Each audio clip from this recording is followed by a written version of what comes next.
네, 오늘은 창세기 18장으로 말씀을 전하도록 하겠습니다. 네, 성경에서 중요하게 다룬 주제가 하나 있습니다. 그것은 바로 하나님의 임재하심입니다. 하나님이 임재하시게 될 때 일어나게 되는 일이 두 가지가 동시에 일어나게 된다는 것인데요. 한 가지는 하나님의 약속을 소유한 사람들이 그 약속을 재확인하고 기쁨을 얻게 되는 것을 이야기합니다. 그리고 다른 한 가지는요, 하나님을 무서워하지 않고 마음대로 살아가는 사람들, 하나님을 대항해 살아가는 사람들이 심판을 받게 되는 일이 일어난다. 이것을 이야기하고 있는 것이죠.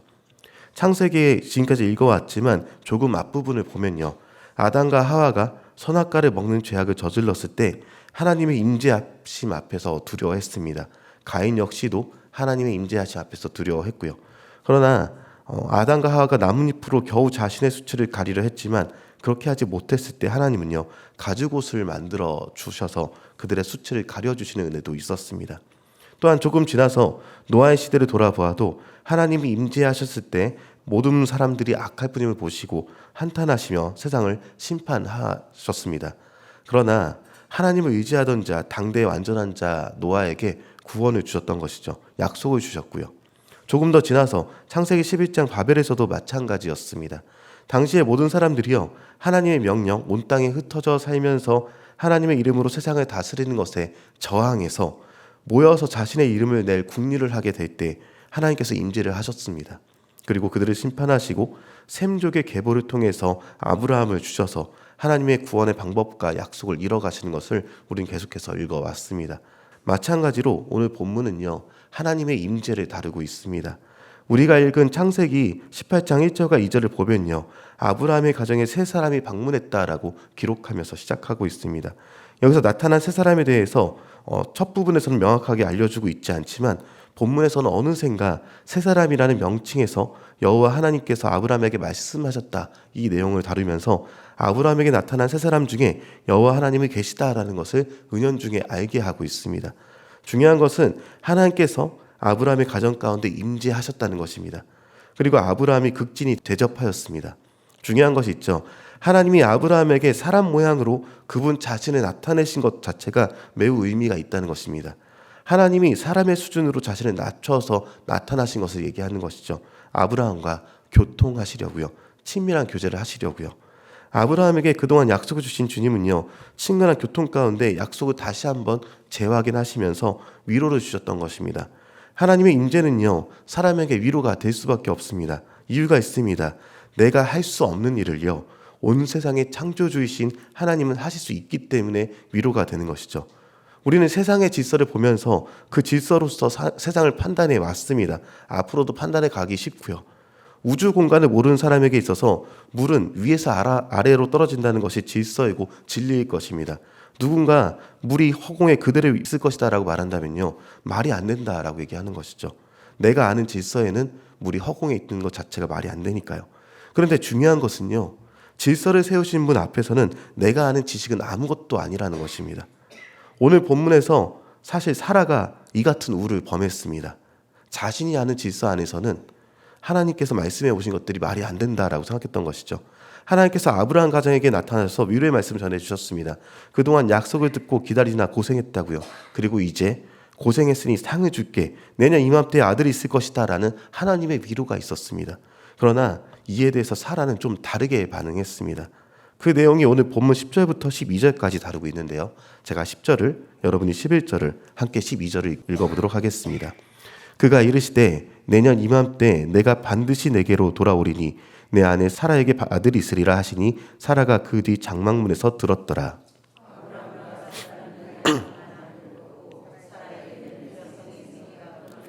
사라가 속으로 웃고 이르되 내가 노쇠하였고 내 주인도 늙었으니 내게 무슨 즐거움이 있으리요. 사라는 자신이 아는 질서 안에서는 절대로 생리가 끊어진 여성에게서 아이가 태어날 수 없다라고 생각하고 비웃었습니다. 하나님은 질서를 만드신 분이시죠. 질서의 에디터라는 말은요, 어떻게든 바꾸실 힘을 가지신 분이란 것입니다. 그런 분 앞에서 사라는 비웃음을 드러냈습니다. 그리고 하나님은 그런 사라를 꾸짖어 내셨습니다. 내 위로를 비웃음거리로 만들었다라고 하시면서요, 모든 것을 만들었는데 능치 못할 일이 있겠느냐 호통치시는 것이었죠. 저는 이 대목을 준비하면서 사실은 저를 향해 말씀하시는 것만 같았습니다. 말씀을 통해서 계속해서 위로를 주시는데 눈앞에 조금이라도 어려움이 있게 되면 불신앙의 모습으로 나아가기 너무나도 쉽고, 하나님의 말씀을 듣고는 위로를 얻고 힘을 얻어 순종하며 나아가기보다는 사라와 같았던 제 모습에게 주님이 호통치시는 것은 아닌지 그런 고민이 듭니다. 왜 웃느냐, 왜 비웃느냐라고요. 하나님은 반드시 내년 이맘때에 아들이 있을 것이다 라고 사라에게, 아니 아브라함에게 말씀해 주셨습니다. 그리고 이후에 창세기 21장 3절의 말씀을 보면요, 하나님께서 정하신 시기에 이삭을 낳게 됩니다. 그리고 이삭이라는 이름은요, 하나님이 17장에서 정해주신 이름인데 그가 웃다라는 이름을 갖고 있습니다. 사라의 비웃음의 그 모습을요, 질서를 제정하신 하나님께서 웃음으로 바꿔주신 사건이 이삭의 출생인 것이죠. 마찬가지로 우리 안에 일어난, 특별히 제 안에 있었던 불신앙의 모습을 주님이 보시고 반드시 주님 우리의 비웃음을 웃음으로 바꿔주실 것입니다. 그러니 여러분, 우리 속에 비웃음을 내버리게 되길 소망합니다. 이어서 하나님은요, 아브라함과 소돔이 보이는 곳까지 동행하십니다. 그리고 그것을 보셨습니다. 서두에 하나님의 임재는 어떤 일이 일어난다고 말씀드렸는데요, 바로 약속을 믿는 이들에게는 위로가, 그리고 하나님을 떠난 이들에게는 심판이 있다라고 했습니다. 이전에 하나님의 이름을 드높인 아브라함의 전투를 직접 경험한 사람들이 바로 소돔성 사람들이었습니다. 하나님께서 진짜 살아계신 하나님이다라는 것을 경험한 사람들이 바로 소돔 사람들인 것이죠. 그러나 그들은요, 회개는커녕 여전히 죄악된 모습으로 살았고, 아니 더 거대하게 하나님께서 제정하신 질서를 정면으로 반박하며 살았습니다. 하나님의 진노를 사게 된 것이죠. 이제 하나님은요, 아브라함과 소돔성을 바라보시면서 이곳을 심판하시겠다 선언하신 내용을 담고 있습니다. 그리고 우리가 잘 아는 아브라함이 하나님께 간구하는 내용이죠. 50명이면 멸망시키겠습니까? 45명이면요, 40명이면요, 30명, 20명, 10명이어도 라고 묻는 것입니다. 그러나 그 땅 안에는 단 10명의 하나님의 질서를 믿는 자가 없었습니다. 우리가 이 세상을, 지금 살아가는 세상을 말세다라고 표현합니다. 후에 우리 주님은요, 이 말세에 반드시 오십니다.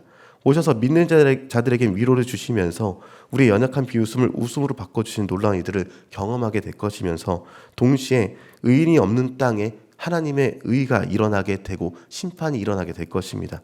그때 우리의 소망은 어디에 있겠습니까? 주님의 임재하심이 있을 때 위로를 얻는 사람이 누구였습니까? 아담처럼 혹은 가인처럼 바벨 그 사람들처럼 우리는 떨고만 있겠습니까? 우리가 해야 할 일은 아주 간단합니다. 신약에서 찾아볼 수가 있는데요, 요한복음 15장 5절 말씀인데 제가 잠시 읽어드리겠습니다. 나는 포도나무요 너희는 가지라. 그가 내 안에 내가 그 안에 거하면 사람이 열매를 많이 맺나니 나를 떠나서는 너희가 아무것도 할 수 없음이라. 아멘. 우리가 할 것은 아주 간단합니다. 우리 하나님께, 우리 예수님께 꼭 붙어 있기만 하면 되는 것입니다.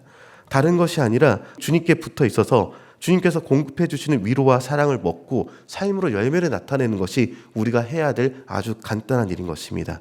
오늘 말씀 가운데 하나님의 임재가 있었을 때 누군가는 위로를 얻었고 누군가는 심판을 받았습니다. 그리고 앞으로 우리 예수님께서 이 땅에 오신다고 하셨는데 그때 우리는 위로를 얻는 자들로서 모이게 될 것입니다. 우리 하나님께 꼭 붙어 있어서 함께 주님의 은혜 가운데 살아가는 저와 여러분이 되길 소망합니다.